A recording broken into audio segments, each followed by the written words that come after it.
우리가 군인이라면 그리고 아팠었던 사람이라면 진짜 상상할 수 없는 일들이 앞으로 벌어집니다. 팔이 절단됐는데 지장이 찍혀 있어요?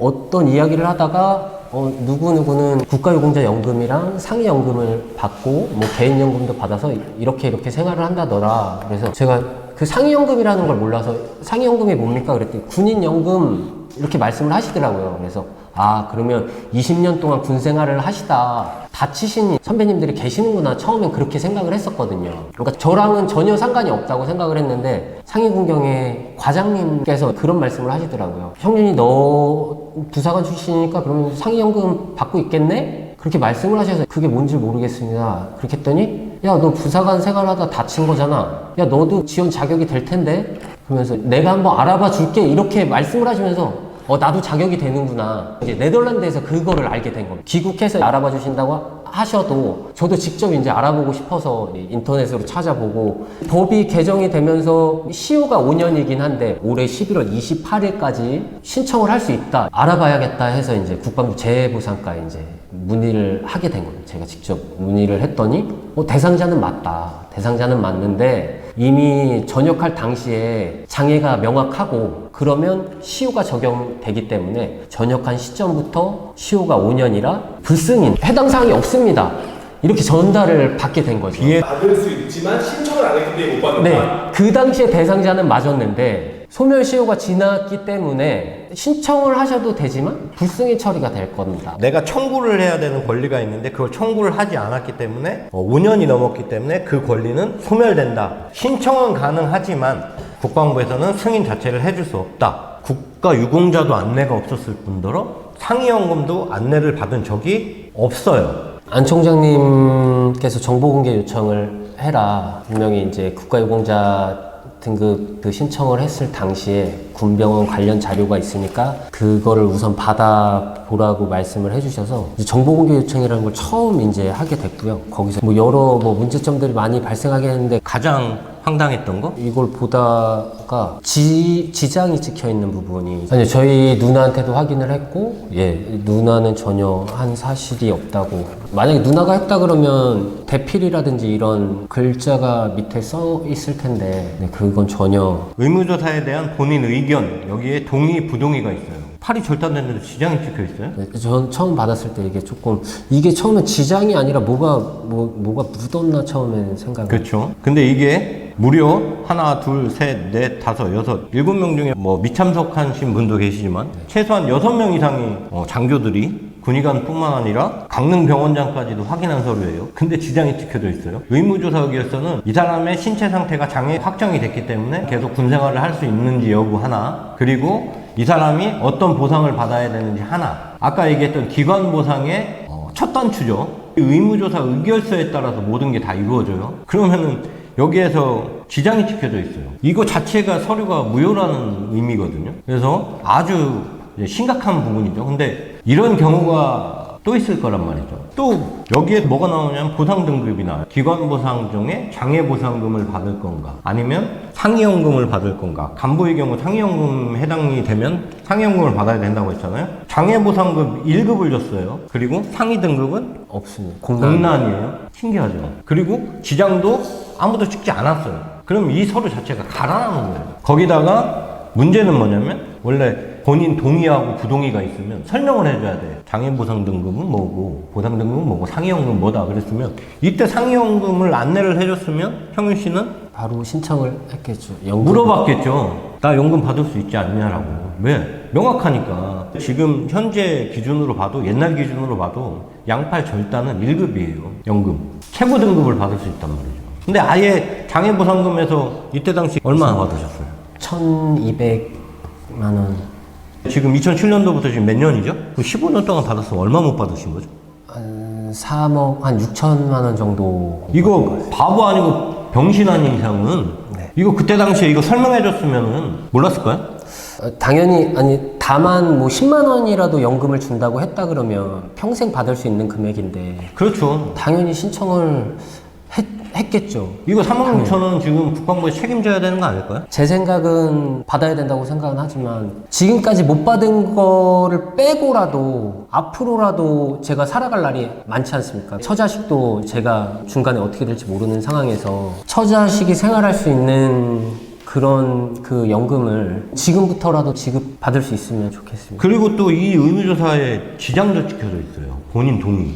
지장 찍혀져 있는데 여기에 그 진료부장서부터 정형외과 과장부터 해서 쫙 강릉 병원장까지 이 서류를 다 봤을 거란 말이죠. 진단명 팔꿈치 및 손목 사이 부위에 외상성 결단이라고 나오는데 양측이라고 나오는데 그러니까 이거 자체가 무효라는 거죠. 이게 무효면 아까 얘기했던 소멸시 5년도 무효일 가능성이 높아요. 국방부 차원에서 나서서 해결해야 될 문제지 이런 분들이 한두 명이겠냐고 우리나라에.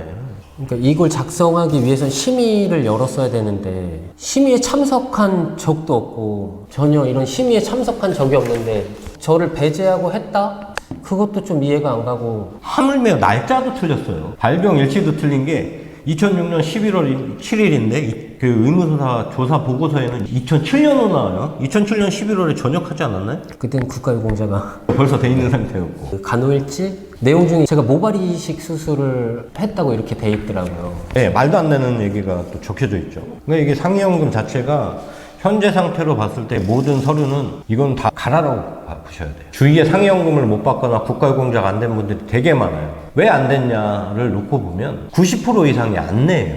문제는 뭐냐면 우리 교육기관에서 한 번도 국가유공자라든지 상해연금에 대해서 교육을 해준 적이 없습니다. 한 번도 없어요. 지금도 없을 거예요. 근데 이게 빨리 바뀌지 않으면 내가 다쳤을 때, 군에 다쳤을 때 어떤 보상을 받는지, 그리고 간부라면 내가 데리고 있는 병사들이 다쳤을 때 너는 군병원 가게 되면 이런 치료를 받고 치료를 받은 후에는 너는 국가유공자도 될 수 있고 국방부에서 장애 보상금을 주기 때문에 이 보상금도 받을 수 있다. 다 받는 건 아니지만 신청은 가능하니 신청을 해봐라라고 안내가 돼야 돼요. 국가보훈처에서도 직접 군단급 이하 타단급까지 다 나가서 직접 보훈처에서도 교육을 해줘야 돼요. 근데 2022년도인데도 아직도 이런 것들이 안 이루어지고 있단 말이죠. 군에서 엄청난 교육들을 하죠. 성인지 교육, 무슨 뭐 안보 교육, 뭐 이런 교육들보다 제가 봤을 때는 부상당했을 때 어떤 보상들을 받을 수 있는 이 교육이 제일 먼저 돼야 된다고 봐요. 그래서 이런 날이 빨리 오기를 고대해 봅니다. 장애인 태권도 국가대표 감독님을 우연찮게 이제 만나게 되고 한번 운동을 해보지 않겠냐고 먼저 권유를 하셔서 그 당시에는 저는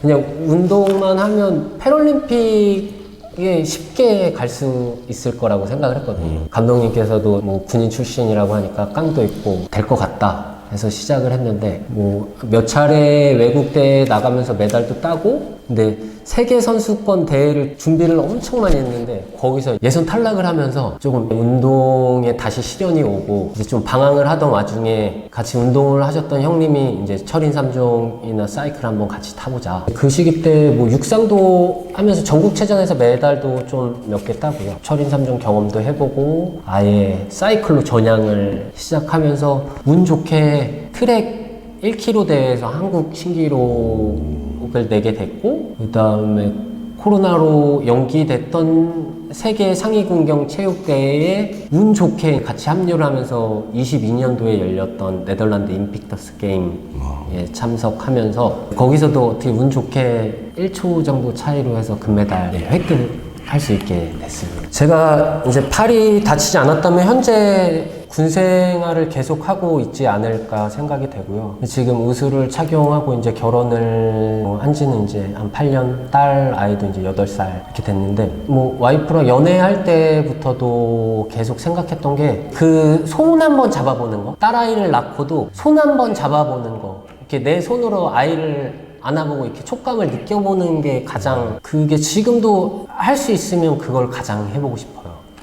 나중에라도 만약에 뭐 이식할 수 있는 기술이라든지 감각을 느낄 수 있는 의수가 나오면 가족들 손을 잡고 촉감을 느껴보는 꿈이라고 해야 될 것 같아요. 제 이야기가 선례가 돼서 군 생활 중에 다친 게 분명함에도 소멸시효로 인해서 상위 연금 자체를 신청할 수 없다는 그런 것들이 이제 앞으로 발생하지 않았으면 좋겠고, 뭐 이런 뭐 조작된 서류라든지 이런 부분이 뭐 지금은 없을 거라고 생각을 해요. 그렇지만 뭐 이런 게 없다고 해서 앞으로는 뭐 저 같은 일이 발생하지 않는다? 그런 건 생각하지 않거든요. 분명히 안내가 필요할 거라고 생각을 하고 법 개정뿐만 아니라 안내나 교육이 앞으로 철저하게 이루어졌으면 좋겠습니다. 우리 간부들이 자신의 부하나 자신이 데리고 있는 친구들이 다쳤을 때 이 친구들이 병원비 지원을 어떻게 받을 수 있는지, 어떻게 병원을 갈 수 있는지, 혹은 다쳐서 나중에 보훈처의 도움을 받아서 유공자가 돼야 될 수도 있는데 이런 거를 어떻게 처리해야 되는지에 대한 일련의 과정들을 아는 사람이 전무합니다.